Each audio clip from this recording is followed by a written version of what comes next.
Hello, my name is Sammy and today I'm going to be talking about murder. First, we'll just start off with the general definition of murder, which it can be defined as the unlawful or unjust killing of an individual by another person. Legally speaking, murder can have a few definitions and a few ways in which a person can be sentenced for murder.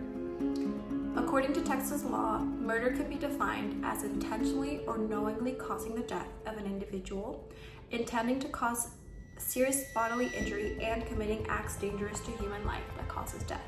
Murder in Texas can also be charged by causing the death of an individual while committing or attempting to commit another felony, that isn't murder or manslaughter, which then leads them to attempt to commit an act dangerous to human life which causes death.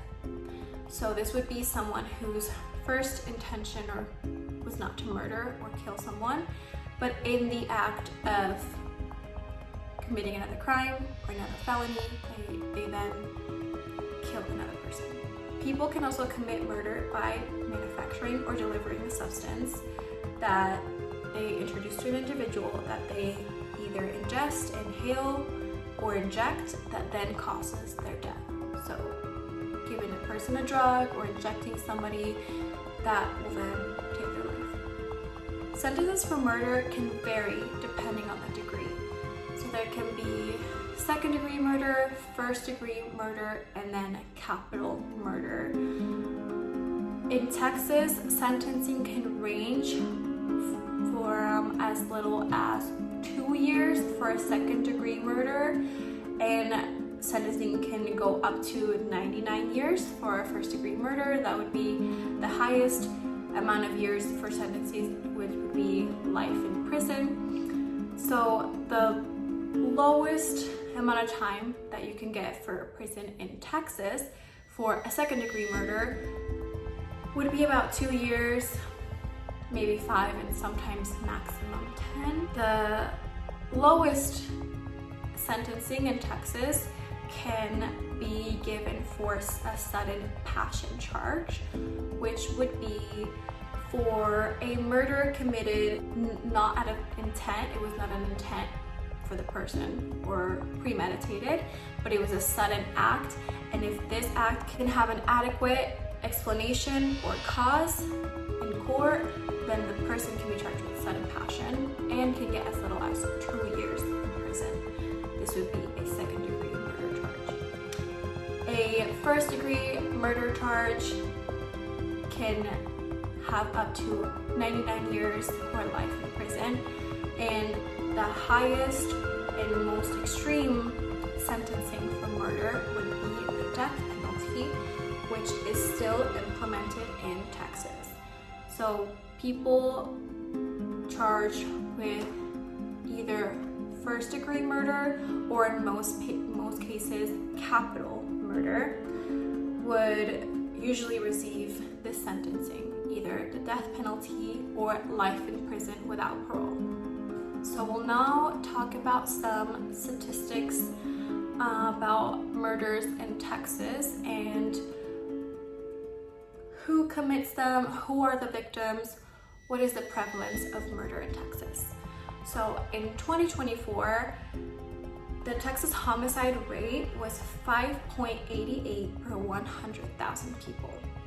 This was a decline from the previous year, 2023. The rate was 7.1 per 100,000 people.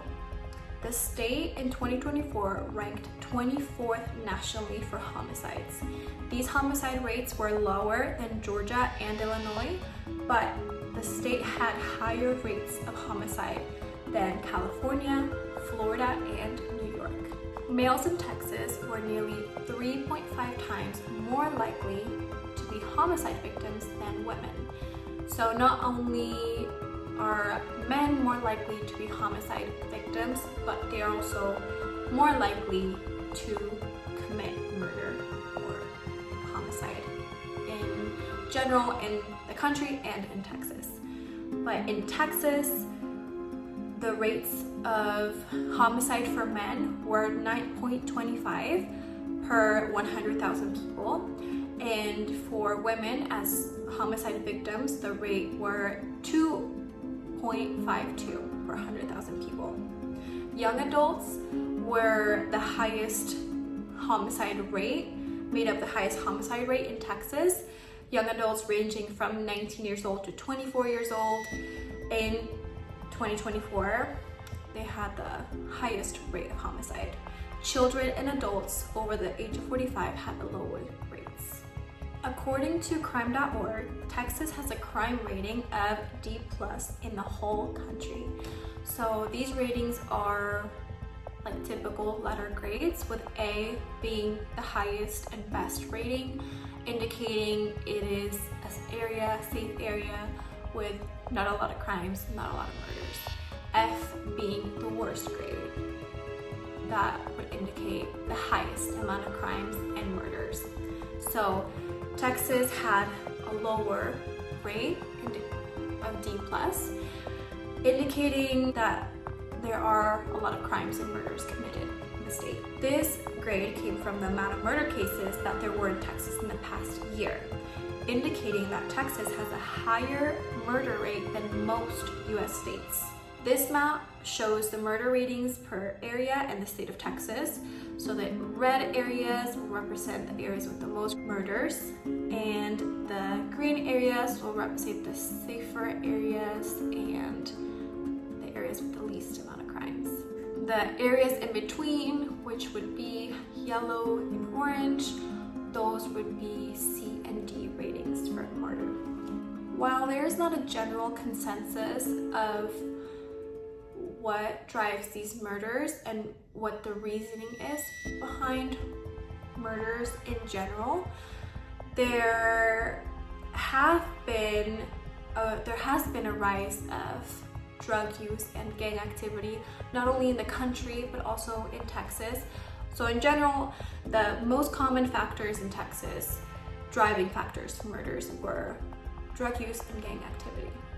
So what can we attribute these murders to? Well, we might not know a psychological reasoning behind why so many people commit murder, or why murder rates go up and down. A lot of people do argue that gun violence is a significant factor that contributes to the rise in murders and violent crimes. Gun violence has led to many and most deaths in the country and in the state, with firearms being the #1 weapon to murder in Texas. It is reported that gun deaths are the leading cause of death for young people. And as we saw in our earlier statistics, young people do make up the largest groups for homicide victims in the state.